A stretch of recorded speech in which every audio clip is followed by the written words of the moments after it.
ಕರ್ತನಲ್ಲಿ ಪ್ರೀತಿಯ ಸಹೋದರ ಸಹೋದರಿಗಳೇ, ನಿಮ್ಮೆಲ್ಲರಿಗೂ ಮುಂಜಾನೆಯ ವಂದನೆಗಳು. ದೇವರ ಕೃಪೆಯಿಂದ ಈ ದಿನವೂ ಆತನ ಪಾದ ಬಳಿಯಲ್ಲಿ ಬರುವಾಗೆ ತಂದೆಯ ದೇವರು ನಮ್ಮೆಲ್ಲರಿಗೂ ಒಂದು ಅಮೂಲ್ಯ ಅವಕಾಶವನ್ನು ಒದಗಿಸಿಕೊಟ್ಟಿದ್ದಕ್ಕಾಗಿ ತಂದೆಯ ದೇವರಿಗೂ ನಮ್ಮ ರಕ್ಷಕರಾದ ಯೇಸು ಕ್ರಿಸ್ತನ ಕೃತಜ್ಞತೆಯನ್ನು ಸಲ್ಲಿಸೋಣ. ಈ ಒಂದು ಮನ್ನಕ್ಕೋಸ್ಕರ ನಾವು ಪ್ರಾರ್ಥನೆ ಮಾಡೋಣ. ಪರಿಶುದ್ಧನೇ, ಮಹೋನ್ನತನೇ, ಸರ್ವಶಕ್ತನೇ, ಸರ್ವಗಳ ಅರಸನೇ, ಸೇನಾಧೀಶ್ವರನಾದ ಯೆಹೋವ ದೇವರೇ, ನಮ್ಮ ಯೇಸು ಕ್ರಿಸ್ತನ ತಂದೆಯು ಪರಲೋಕಗಳ ಒಡೆಯನೂ ಆಗಿರುವಾತನೇ, ಸಮಸ್ತ ಸೃಷ್ಟಿಗೆ ಮೂಲ ಕಾರಣನಾಗಿರುವಾತನೇ, ನಿಮ್ಮ ನಾಮಕ್ಕೆ ಘನಮಾನ ಮಹಿಮೆ ಯೇಸು ಕ್ರಿಸ್ತರ ಮುಖಾಂತರ ಯಾವಾಗಲೂ ಉಂಟಾಗಲಿ ತಂದೆ. ವಿಶೇಷವಾಗಿ ತಂದೆಯ ದೇವರೇ, ಈ ಬೆಳಗಿನ ಸಮಯದಲ್ಲಿ ನಿಮ್ಮ ಪಾದ ಬಳಿಯಲ್ಲಿ ಬಂದಿದ್ದೇವೆ. ಈ ದಿನದ ಮನ್ನವನ್ನು ನಮಗೆ ಅನುಗ್ರಹಿಸಿ ಅದರಲ್ಲಿರುವಂಥ ಆಳ ಉದ್ದ ಅಗಲವನ್ನು ಅರ್ಥ ಮಾಡಿಕೊಂಡು ನಿಮ್ಮ ಸನ್ನಿಧಿಯಲ್ಲಿ ನಾವು ವಿಧೇಯರಾಗಿ ಭಯಭಕ್ತಿಯಿಂದ ಈ ಲೋಕದ ಯಾತ್ರೆಯನ್ನು ಮುಗಿಸುವ ತನಕ ನಿಮ್ಮ ಮಗನಿಗೆ ನಾವು ಮೆಚ್ಚುಗೆಯಾಗಿ ಆತನ ಗುಣಲಕ್ಷಣಗಳನ್ನು ಬೆಳೆಸಿಕೊಳ್ಳುವಾಗಿಯೂ ತಂದೆ ನೀವು ನಮ್ಮನ್ನು ಪರಿಶುದ್ಧಾತ್ಮದಿಂದ ಅನುಗ್ರಹಿಸಿ ನಮ್ಮೆಲ್ಲರನ್ನು ಆಶೀರ್ವದಿಸಿ ಬಲಪಡಿಸಬೇಕಾಗಿ ಈ ಒಂದು ಚಿಕ್ಕ ಪ್ರಾರ್ಥನೆಯನ್ನು ನಿಮ್ಮ ಮಗನೂ ನಮ್ಮ ರಕ್ಷಕನೂ ಆಗಿರುವಂಥ ಯೇಸುವಿನ ನಾಮದಲ್ಲಿ ಬೇಡ್ಕೊಳ್ತೀನಿ ತಂದೆ, ಆಮೇನ್. ಕರ್ತನಲ್ಲಿ ಪ್ರೀತಿಯ ಸಹೋದರ ಸಹೋದರಿಗಳೇ, ನವಂಬರ್ 27ನೇ ತಾರೀಕಿನ ಮನ್ನವನ್ನು ಧ್ಯಾನ ಮಾಡಿಕೊಳ್ಳೋಣ. ನೀವು ಪವಿತ್ರಾತ್ಮ ಭರಿತರಾಗಿ ಎಲ್ಲ ಸಮಯಗಳಲ್ಲಿಯೂ ಸಕಲ ವಿಧವಾದ ಪ್ರಾರ್ಥನೆಗಳಿಂದಲೂ ವಿಜ್ಞಾಪನೆಗಳಿಂದಲೂ ದೇವರನ್ನು ಪ್ರಾರ್ಥಿಸಿರಿ. ಎಫೆಸದವರಿಗೆ ಬರೆದಂಥ ಪತ್ರಿಕೆ 6ನೇ ಅಧ್ಯಾಯ 18ನೇ ವಾಕ್ಯದಲ್ಲಿ ಈ ಮಾತನ್ನು ಹೇಳ್ತಾರೆ. ನೀವು ಪವಿತ್ರಾತ್ಮ ಭರಿತರಾಗಿ ಎಲ್ಲ ಸಮಯದಲ್ಲಿ ಸಕಲ ವಿಧವಾದ ಪ್ರಾರ್ಥನೆ ವಿಜ್ಞಾಪನೆಗಳಿಂದ, ಸಕಲ ವಿಧವಾಗಿ ಅಂದರೆ ಯಾವ್ಯಾವುದಕ್ಕೋಸ್ಕರ ಬೇಕು, ಯಾವ್ಯಾವ ರೀತಿ ಪ್ರಾರ್ಥನೆ ಮಾಡಬೇಕು ಆ ಎಲ್ಲ ವಿಧಾನದಿಂದಲೂ ವಿಜ್ಞಾಪನೆ ಅಂದರೆ ಏನು ಬೇಕು ನಿಮಗೆ ಅವುಗಳನ್ನು ಕೇಳಿ ದೇವರನ್ನ ಏನು ಮಾಡ್ಬೇಕಂತೆ, ಪ್ರಾರ್ಥನೆ ಮಾಡ್ಬೇಕಂತೆ.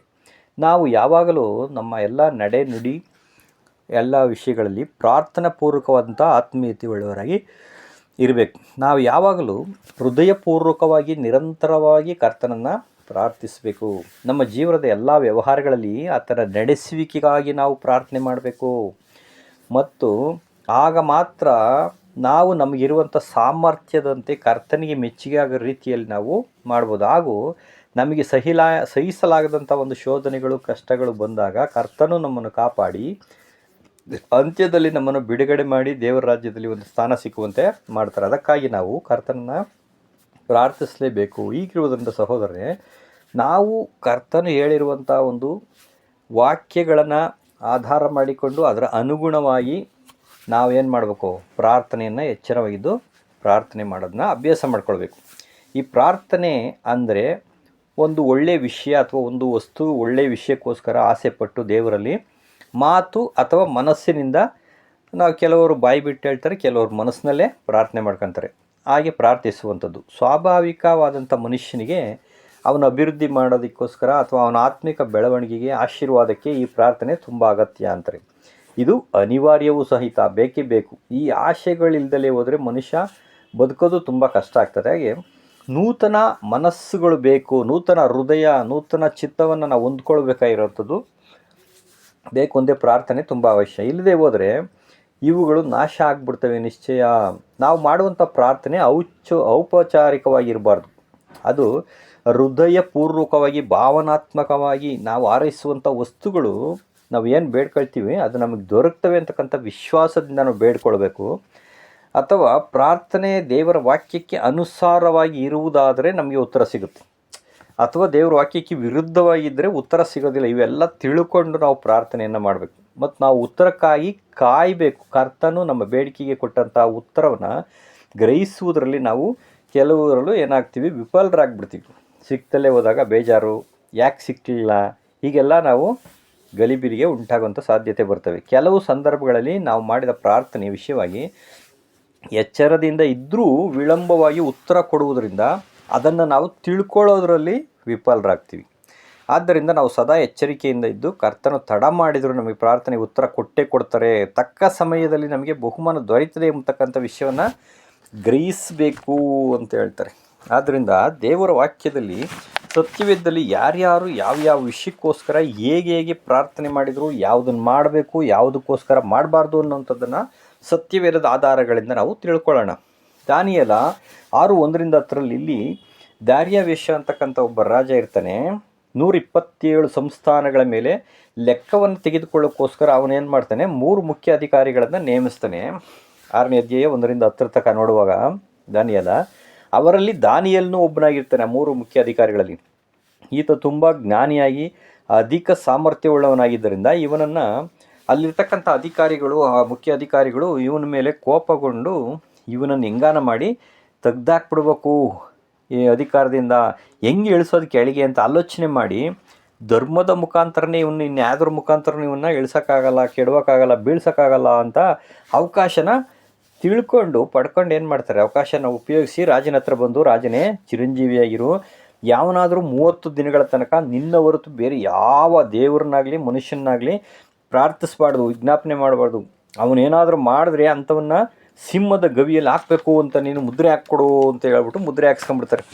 ಅದು ಮೇದ್ಯ ಪಾರಸಿಯರ ಒಂದು ಧರ್ಮಗಳ ವಿಧಿ ಪ್ರಕಾರ ರುಜು ಮಾಡಿಸ್ಕೊಂಬಿಟ್ಟು ಅದನ್ನು ಬಡಿಕಂತಾರೆ. ಈಗ ದಾನಿಯೇಲನಿಗೆ ವಿಷಯ ಗೊತ್ತಾದ ತಕ್ಷಣ ಆತನು ಏನು ಮಾಡ್ತಾನಂದರೆ ಭಯಭ್ರಾಂತನಾಗ್ತಾನೆ. ಅಂದರೆ ಇಲ್ಲ, ಆತ ಅಯ್ಯೋ ನನ್ನ ಪ್ರಾಣ ಹೋಗ್ಬಿಟ್ರೆ ಹೆಂಗೆ ಗತಿ, ನಾನು ಏನು ಮಾಡ್ಬೇಕು, ಪ್ರಾರ್ಥನೆ ಮಾಡ್ಬೇಕಾ ಬೇಡವಾ, ಯಾವ ಗಲಿಬಿಲಿಗೂ ಹೋಗೋದಿಲ್ಲ. ನೋಡಿ ಕರ್ತನಲ್ಲಿ ಪ್ರೀತಿಯ ಸಹೋದರ ಸಹೋದರಿಗಳೇ, ದಾನಿಯೇಲನು ಎಷ್ಟು ಯಥಾರ್ಥ ಮನಸ್ಸಿನಿಂದ ಅವನು ಯಥಾ ಪ್ರಕಾರ ನನ್ನನ್ನು ಈ ಕಷ್ಟದಿಂದ ಬಿಡಿಸು ಅಂತಲೂ ಕೇಳಲ್ಲ, ಯಥಾ ಪ್ರಕಾರ ಏನು ಮಾಡ್ತಿದ್ನೋ ಅದೇ ಥರ ತನ್ನ ರೂಮ್ಗೆ ಹೋಗಿ ಕಿಟಕಿ ಬಾಗಿಲು ಇಲ್ಲ ಓಪನ್ ಇರ್ತವೆ, ಅಲ್ಲಿ ತೆಗೆದುಬಿಟ್ಟು ಯೆರೂಸಲೇಮಿನ ಕಡೆಗೆ ಪ್ರಾರ್ಥನೆಯನ್ನು ಮಾಡ್ತಾನೆ. ಈತನು ಎಂಥ ಒಂದು ಧರ್ಮ ಸಂಕಟದಲ್ಲಿಯೂ ಸಹ ಎದರದೆ ತನ್ನ ದೇವರಿಗೆ ಪ್ರಾರ್ಥಿಸಿದನು.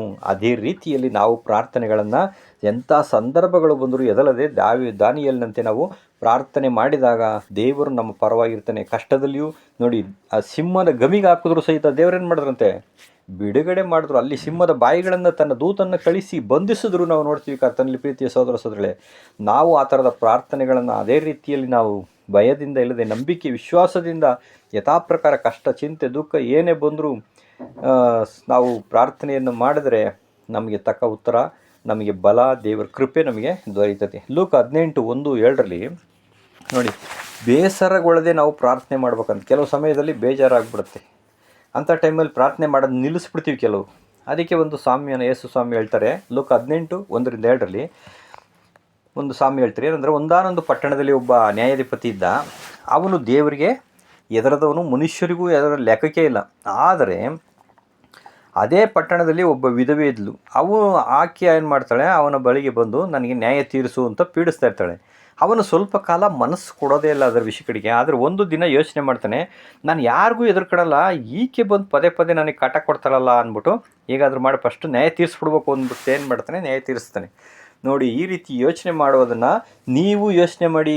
ಆ ನ್ಯಾಯಾಧಿಪತಿ ಏನು ಯೋಚನೆ ಮಾಡ್ದ, ಅದೇ ಥರ ಪರಲೋಕ ತಂದೆಯು ತಾನು ಆದುಕೊಂಡವ್ರನ್ನ, ಪ್ರೀತಿ ಪಾತ್ರರನ್ನ, ಅವರು ತನಗೆ ಹಗಲು ರಾತ್ರಿ ಮೊರೆ ಇಟ್ಟರೆ ಪ್ರಾರ್ಥನೆ ಮಾಡಿದರೆ ಉತ್ತರ ಕೊಡದೇ ಇರ್ತಾರಾ ಅಂತ ಕೇಳ್ತಾರೆ.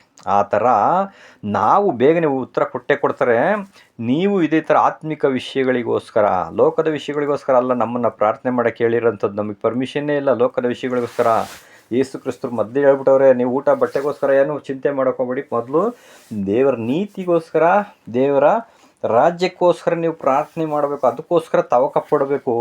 ಇವುಗಳನ್ನು ಮಾಡಿದ್ರೆ ಲೋಕದ ವಿಷಯಗಳು ಸಿಗ್ತೇವೆ ಅಂತ ಹೇಳಿದ್ರು. ಅದರಿಂದ ನಾವು ಪವಿತ್ರಾತ್ಮನ ಆ ಒಂದು ವರಗಳಿಗೋಸ್ಕರ ನಾವು ಪ್ರಾರ್ಥನೆಗಳನ್ನು ಮಾಡಬೇಕು. ಒಳ್ಳೆಯ ವಿಷಯಗಳಿಗೋಸ್ಕರ, ನಮ್ಮ ರಕ್ಷಣೆಗೋಸ್ಕರ, ನಮ್ಮ ಸಹೋದರರ ರಕ್ಷಣೆಗೋಸ್ಕರ ಪ್ರಾರ್ಥನೆಯನ್ನು ಮಾಡದೇ ಆದರೆ ಅಗಲೇ ಇರಲು ನಾವು ದೇವರು ಖಂಡಿತ ಅದನ್ನು ಈಡೇರಿಸ್ತಾರೆ. ಲೂಕ 21:34 ಹೇಳ್ತಾರೆ ನೋಡಿ, ಕೆಲವು ವಿಷಯಗಳು ಬಂದಾಗ ಪ್ರಾರ್ಥನೆ ಮಾಡೋದಿಲ್ಲ, ಎಚ್ಚರನ್ನು ತಪ್ಪು ಹೋಗ್ತಾರೆ. ಅಂಥ ಸಮಯದಲ್ಲಿ ಉರುಳು ಹಾಕಿಕೊಂಡಂತೆ ಆಗ್ಬಿಡ್ತದೆ ಅಂತ ಹೇಳ್ತಾರೆ. ಅಂದರೆ ಅತಿ ಭೋಜನದ ಮೊದಲು ಅಮಲು, ಈ ಊಟ ಚೆನ್ನಾಗಿ ತಿಂದುಬಿಟ್ರೆ ಏನಾಗ್ತದೆ, ಪ್ರಾರ್ಥನೆಗಳಿಗೆ ಸಮಯ ಕೊಡೋಕ್ಕಾಗಲ್ಲ. ಆ ಹಮ್ಮಲಿನಿಂದ ಬಿದ್ದೋಗ್ಬಿಡ್ತೀರಾ. ಮತ್ತು ಲೋಕದ ಚಿಂತೆಗಳಿಂದ ನಿಮ್ಮ ಹೃದಯ ತುಂಬ್ಕೊಂಬಿಟ್ಟಾಗ ಭಾರ ಆಗಿ ಆ ಒಂದು ಮಹಾ ಸಂಕಟ ಕಾಲದಲ್ಲಿ ಸಿಕ್ಕಾಕೊಂಬಿಟ್ರೆ ನೀವು ಏನಾಗ್ತೀರಾ ಅಂದರೆ, ಅವಾಗ ಸಡನ್ನಾಗಿ ನಿಮ್ಮ ಮೇಲೆ ಮಹಾ ಸಂಕಟ ಕಾಲ ಬಂದಾಗ ಬಿದ್ದೋಗ್ಬಿಡ್ತೀರ. ಆದ್ದರಿಂದ ಇಂಥ ಸಮಯಗಳಲ್ಲಿ ನೀವು ಊಟ ತಿಂಡಿ ತಿನ್ನೋದು ಕುಡಿಯೋದಲ್ಲ ದೇವರ ರಾಜ್ಯ, ನೀತಿ ಸಮಾಧಾನ ಅಂತ ಮತ್ತೊಂದು ಕಡೆ ಪೌಲರು ಹೇಳ್ತಾರೆ. ಆದ್ದರಿಂದ ಅತಿ ಭೋಜನದ ಮೊದಲು ಪ್ರಪಂಚದ ಚಿಂತೆಗಳು ಹೃದಯದಲ್ಲಿ ತುಂಬಿಕೊಳ್ಳೋದನ್ನು ಬಿಟ್ಟುಬಿಟ್ಟು ನಾವು ದೇವರ ವಾಕ್ಯಗಳ ಕಡೆ ಗಮನ ಕೊಟ್ಟು ಪ್ರಾರ್ಥನೆ ಮಾಡಬೇಕು. ಅದಕ್ಕೆ ಎಷ್ಟು ತಿನ್ನಬೇಕೋ ಅಷ್ಟು ತಿಂದು, ತಿನ್ನೋಕ್ಕೋಸ್ಕರ ಬದುಕದೆ ಬದುಕೋಕ್ಕೋಸ್ಕರ ಎಷ್ಟು ಬೇಕೋ ಅಷ್ಟನ್ನು ತಿಂದು ನಾವು ಎಚ್ಚರವಾಗಿದ್ದು ಪ್ರಾರ್ಥಿಸಿದರೆ ಆ ದಿನ ನಮ್ಮ ಮೇಲೆ ಬರೋದಕ್ಕೆ ಸಾಧ್ಯನೇ ಇಲ್ಲ, ಬಂದರೂ ನಾವು ಎಸ್ಕೇಪ್ ಆಗ್ತೀವಿ ಅಂತ ಇಲ್ಲಿ ಹೇಳ್ತಾರೆ. ಅಪೊಸ್ತಲರ ಕೃತ್ಯ 12:5 ಪೇತ್ರನು ಸೆರೆಮನೆಯಲ್ಲಿದ್ದಾಗ ಸಭೆಯವರು ಹೆಂಗೆ ಮಾಡಿದ್ರು ಅಂತ ಹೇಳ್ತಾರೆ ಅಂದರೆ, ಸಭೆಯವರು ಅವನಿಗೋಸ್ಕರ ಪ್ರಾರ್ಥನೆ ಮಾಡ್ತಾ ಇದ್ರಂತೆ. ಹಂಗಾರೆ ಸಹೋದರರೇ, ನಾವು ನಮ್ಮ ಸಹೋದರ ಸಹೋದರಿಗಳು ಕಷ್ಟದಲ್ಲಿ ಸಮಯಗಳಲ್ಲಿ ಸಭೆಗಳಲ್ಲಿ ಸಿಲುಕಿಕೊಂಡಾಗ ವೈಯಕ್ತಿಕವಾಗಿಯೋ ಅಥವಾ ಸಭೆಯಾಗಿಯೋ ಕೂಡಿಕೊಂಡು ನಾವೇನು ಮಾಡಬೇಕು, ಪ್ರಾರ್ಥನೆಗಳನ್ನು ಮಾಡಲೇಬೇಕು ಅಂತಾರೆ. ನೋಡಿ, ಯಾವ್ಯಾವ ಸಂದರ್ಭಗಳಲ್ಲಿ ಹೇಗೆ ಮಾಡಬೇಕು ಅನ್ನೋಂಥದ್ದು ಇಲ್ಲಿ ಗೈಡೆನ್ಸ್ ಕೊಡ್ತಾ ಇದ್ದಾರೆ. ಆಮೇಲೆ ನಮಗೆ ರೋಮಾಪುರದಲ್ಲಿ ಬರೆದಂಥ ಪತ್ರಿಕೆ 12ನೇ ಹೇಳ್ತಾರೆ, ಕ್ರೈಸ್ತರು ನಿರೀಕ್ಷಿಸುವಂಥ ಮಹಾ ಪದವಿಯನ್ನು ನೆನೆಸಿಕೊಂಡು ಉಪದ್ರವಗಳಲ್ಲಿ ಉಲ್ಲಾಸವಾಗಿರಿ, ಸೈರಣೆ ಉಳ್ಳವರಾಗಿರಿ, ಬೇಸರಗೊಳ್ಳದೆ ಪ್ರಾರ್ಥನೆ ಮಾಡಿರಿ. ಅಂದರೆ ಕಷ್ಟ ಬಂದಾಗ ನಾವು ಅಯ್ಯೋ ಯಾಕಪ್ಪ ಅಂತ ಕಷ್ಟ ಇಂಥ ಅಂತ ಹಂಗೆ ಹಿಂಗೆ ಅಂದ್ಬಿಟ್ಟು ನಾವೇನು ಮಾಡ್ತೀವಿ, ಬೇಜಾರು ಮಾಡಿಕೊಂಡು ಅದನ್ನು ಪರಿಹಾರ ಮಾಡ್ಕೊಳ್ಳೋದ ಕಡೆ ಗಮನ ಕೊಡ್ತೀವಿ. ಆದರೆ ಅಂಥ ಸಂದರ್ಭದಲ್ಲಿ ಬೇಜಾರು ಮಾಡಿಕೊಳ್ಳದೆ ನೀವು ಪ್ರಾರ್ಥನೆ ಮಾಡಿಕೊಳ್ಳೋದನ್ನು ದೇವರು ಇಷ್ಟಪಡ್ತಾರೆ ಅಂತ ಹೇಳ್ತಾರೆ. ಆದ್ದರಿಂದ ಕರ್ತನಲ್ಲಿ ಪ್ರೀತಿಯ ಸಹೋದರ ಸಹೋದರಿಗಳೇ, ಯಾವ ಸಂಬಂಧವಾಗಿಯೂ ಚಿಂತೆ ಮಾಡದೆ ಸರ್ವ ವಿಷಯಗಳಲ್ಲಿಯೂ ದೇವರಿಗೆ ಕೃತಜ್ಞತಾ ಸ್ತುತಿ ಪ್ರಾರ್ಥನೆ ಮಾಡುತ್ತಾ ನಮಗೆ ಬೇಕಾದ್ದನ್ನು ದೇವರಿಗೆ ಏನು ಮಾಡ್ಬೇಕು, ನಾವು ತಿಳಿಯಪಡಿಸ್ಬೇಕು. ನಮಗೆ ಏನು ಬೇಕಾಗಿದೆ, ಏನು ಸಹಾಯ ಬೇಕಾ, ಬಲ ಬೇಕಾ, ಚಿಂತೆಯನ್ನು ಬಿಟ್ಬಿಡ್ಬೇಕು ಫಸ್ಟು. ನೋಡಿ, ಚಿಂತೆಗಳು ಬಂದಿರುವಾಗ ಬೇರೆ ದಾರಿ ನೋಡೋಕೊಂಡು ಕೂತ್ಕೊಳ್ಳೋ ಬದಲು ದೇವರ ಮುಂದೆ ಅವ್ರಿಗೆ ಹೇಳಿದ್ವಿ ನಾವು ಪ್ರಾರ್ಥನೆ ಮಾಡಿದ್ರೆ ಅವ್ರು ನೋಡ್ಕೊತಾರೆ. ಅದಕ್ಕೆ ನಿಮ್ಮ ಚಿಂತೆಯನ್ನೆಲ್ಲ ದೇವನ ಮೇಲೆ ಹಾಕು ಆತನ ನಿನಗೋಸ್ಕರ ಚಿಂತೆ ಮಾಡ್ತಾರಲ್ವ ಅಂತ ಹೇಳ್ತಾರೆ ದಾವೀದ. ಪ್ರಾರ್ಥನೆಯನ್ನು ತಪ್ಪದೇ ಮಾಡುವವರಾಗಿ ದೇವರಿಗೆ ಕೃತಜ್ಞತಾ ಸ್ತುತಿಯೊಂದಿಗೆ ಎಚ್ಚರವಾಗಿರ್ರಿ ಅಂತಾರೆ. ನೋಡಿರಿ, ಪ್ರಾರ್ಥನೆಯನ್ನು ತಪ್ಪದೇ ನಾವು ಖಂಡಿತವಾಗಿ ನಾವು ಮಾಡಲೇಬೇಕು. ಅದರಲ್ಲಿ ಕೃತಜ್ಞತೆಯನ್ನು ದೇವರು ಮಾಡಿರುವಂಥ ಉಪಕಾರಗಳಿಗೋಸ್ಕರ ನಾವು ಪ್ರಾರ್ಥನೆ ಮಾಡಬೇಕು. ಮೇಯ್ನ್ ಬರೀ ನಮಗೋಸ್ಕರ, ನಮ್ಮ ಕುಟುಂಬಕ್ಕೋಸ್ಕರ, ಅದು ಇದಕ್ಕೋಸ್ಕರ ಪ್ರಾರ್ಥನೆ ಮಾಡದೆ ಮುಖ್ಯವಾಗಿ ಪ್ರಾರ್ಥನೆಯನ್ನು ದೇವರು ನಮಗೆ ಕೊಟ್ಟಂಥ ಜ್ಞಾನ, ತಿಳುವಳಿಕೆ, ರಕ್ಷಣೆ, ಒಳ್ಳೆಯ ಕುಟುಂಬಗಳು ಎಲ್ಲವನ್ನ ದೇವರು, ಒಳ್ಳೆಯ ಸಹೋದರ ಸಹೋದರಿಗಳು, ಸಭೆ ಎಲ್ಲವನ್ನು ಕೊಟ್ಟಿದ್ದಕ್ಕಾಗಿ, ಸತ್ಯ ಕೊಟ್ಟಿದ್ದಕ್ಕಾಗಿ ದೇವರಿಗೆ ಕೃತಜ್ಞತೆಯನ್ನು ಸಲ್ಲಿಸಿ ಪ್ರಾರ್ಥನೆ ಮಾಡಬೇಕು. 1 ತಿಮೋಥಿ 5:17 ಎಡೆಬಿಡದೆ ಪ್ರಾರ್ಥನೆ ಮಾಡಿರಿ ಅಂತಾರೆ. ಇದೆಲ್ಲ ಮಾಡೋಕ್ಕಾಗುತ್ತಾ ಅಂದರೆ ಖಂಡಿತ ಆಗಲ್ಲ. ಯಾಕೆಂದರೆ ಕೆಲಸ ಮಾಡುವಾಗ, ಬಸ್ ಸ್ಟ್ಯಾಂಡಲ್ಲಿ ನಿಂತಿರುವಾಗ ಅಲ್ಲೆಲ್ಲ ಮಾಡೋಕ್ಕಾಗುತ್ತಂದರೆ ಇಲ್ಲ. ಆದರೆ ಅದರ ಅರ್ಥ ಏನಪ್ಪ ಅಂದರೆ, ಯಾವಾಗಲೂ ಪ್ರಾರ್ಥನೆಯ ಮನೋಭಾವ ನಿಮ್ಮಲ್ಲಿ ಇರಬೇಕು ಅಂತಾರೆ. ಮನಸ್ಸಿನಲ್ಲಿ ನಾವು ಪ್ರಾರ್ಥನೆ ಮಾಡಬೇಕು ಅಂತಂಥದ್ದು, ಅಥವಾ ದೇವರನ್ನ ಧ್ಯಾನಿಸುವಂಥದ್ದು, ದೇವರಿಗೆ ಟ್ಯಾಂಕ್ಸ್ ಅಂತ ಹೇಳುವಂಥದ್ದು, ಈ ಮನೋಭಾವನೆ ನಮಗೆ ಇರಬೇಕಿದೆ. ಎಡೆಬಿಡದೆ ಮಾಡುವಂಥ ಪ್ರಾರ್ಥನೆ. ಮಾರ್ಕ 14:38 ಹೇಳ್ತಾರೆ, ಶೋಧನೆಗೆ ಒಳಗಾಗದಂತೆ ಎಚ್ಚರವಾಗಿರಿ, ಪ್ರಾರ್ಥಿಸಿ. ಅಂದರೆ ನಮ್ಮ ಜೀವಿತದಲ್ಲಿ ಯಾವಾಗ ಏನು ಬೇಕಾದರೂ ಸಂಭವಿಸ್ತದೆ. ಆದರೆ ಸಡನ್ನಾಗಿ ಶೋಧನೆ ಬಂದಾಗ ಏನು ಮಾಡಬೇಕು ಗೊತ್ತಾಗಲಿ. ಇದೇ ಶಿಷ್ಯರಿಗೂ ಆಗಿದ್ದು. ಆ ದೇವರ ಯೇಸು ಕ್ರಿಸ್ತರು ಎಚ್ಚರಿಸಿದ್ರು, ಅವ್ರು ಏನು ಮಾಡಿದ್ರು, ಎಚ್ಚರ ತಪ್ಪಿ ಮಲಗಿದ್ರಿಂದ ಸಡನ್ನಾಗಿ ಸೈನಿಕರು ಬಂದಾಗ ಏನು ಮಾಡಿದ್ರು, ಎಲ್ಲ ಓಡೋದ್ರು. ಆದ್ದರಿಂದ ಆ ಶೋಧನೆಗಳು ಬರುವುದಕ್ಕೆ ಮುಂಚೆ ನಾವು ಎಚ್ಚರವಾಗಿದ್ದು ಪ್ರಾರ್ಥಿಸಿದರೆ ದೇವರು ಏನು ಮಾಡಬೇಕು ಅನ್ನುವಂಥ ಜ್ಞಾನ ತಿಳುವಳಿಕೆ ಕೊಟ್ಟು ಮಾರ್ಗನ ಸಿದ್ಧಪಡಿಸ್ತಾರೆ. ಬಿದ್ದೋಗಲ್ಲ. ಆದಿಕಾಂಡ 32:24 ಯಾಕೋಬ ಒಬ್ಬನೇ ಉಳಿದಂಥ ಸಂದರ್ಭದಲ್ಲಿ ಒಬ್ಬ ಮನುಷ್ಯ ದೇವದೂತನು ಅವನ ಸಂಗಡ ಬೆಳಕಾಗುವ ತನಕ ಹೋರಾಟ ಮಾಡ್ತಾರೆ. ಏನಂಗಂದ್ರೆ ಯುದ್ಧ ಮಾಡಿದ್ನ ಅಂದರೆ ಇಲ್ಲ, ಖಂಡಿತ ದೇವದೂತನ ಜೊತೆ ಮನುಷ್ಯ ಹೋರಾಟ ಮಾಡೋಕ್ಕೆ ಸಾಧ್ಯ ಇಲ್ಲ. ಯಾಕೆಂದರೆ ಒಬ್ಬ ದೇವದೂತನ ಬಲ 1,85,000 ಜನರನ್ನ ಒಂದೇ ಸರಿ ಸಾಯಿಸುವಷ್ಟು ಪವರ್ ಅವ್ರಿಗಿರ್ತೈತಿ. ಅಂಥವ್ರ ಜೊತೆ ಅಲ್ಲ. ಆದರೆ ಇದು ಏನಪ್ಪ ಅಂತಂದರೆ, ಬೆಳಗಾಗೋ ತನಕ ಆತನನ್ನು ಹಿಡಿದುಕೊಂಡು ಪ್ರಾರ್ಥನೆ ಮಾಡಿದರು, ಹೋರಾಟ ಮಾಡಿದರು. ಪ್ರಾರ್ಥನೆಯಲ್ಲಿ ಹೋರಾಟ. ನೀನು ನನ್ನನ್ನು ಆಶೀರ್ವದಿಸುವ ತನಕ ನಿನ್ನನ್ನು ನಾನು ಬಿಡೋದಿಲ್ಲ ಅಂತ ಪ್ರಾರ್ಥನೆ ಮಾಡಿದ್ರು. ಪ್ರಾರ್ಥನೆಯಲ್ಲಿ ಹೋರಾಟ ಮಾಡಿದ್ರಿಂದ ಅವರು ಆಶೀರ್ವಾದವನ್ನು ಹೊಂದಿಕೊಂಡ್ರು. ಅದೇ ರೀತಿಯಲ್ಲಿ ನಾವು ಪ್ರಾರ್ಥನೆಯಲ್ಲಿ ಹೋರಾಡಬೇಕು.